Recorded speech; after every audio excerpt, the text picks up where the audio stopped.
t'explique en 1 minute tous les raisonnements mathématiques que tu vas utiliser pendant ta prépa. C'est parti. Le premier raisonnement, c'est celui que tu as vu en terminale, c'est le raisonnement par récurrence. Il se décompose en plusieurs sous-raisonnements, mais le principe est le même. On va faire une initialisation pour montrer que la propriété, elle est vraie au premier rang, et ensuite on va faire une hérédité pour montrer que l'enchaînement se fait aussi.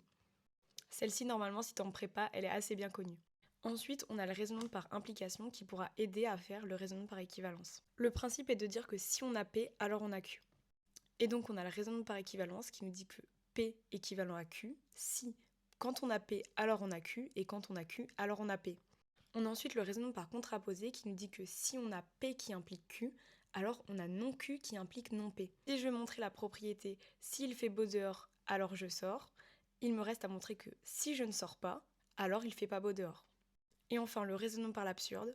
Si je veux montrer une certaine propriété avec des hypothèses, il me suffit de contredire toutes ces hypothèses et d'arriver à une absurdité. Ainsi, on aura montré notre résultat. Donc si tu as des questions sur la classe préparatoire, n'hésite pas à les poser en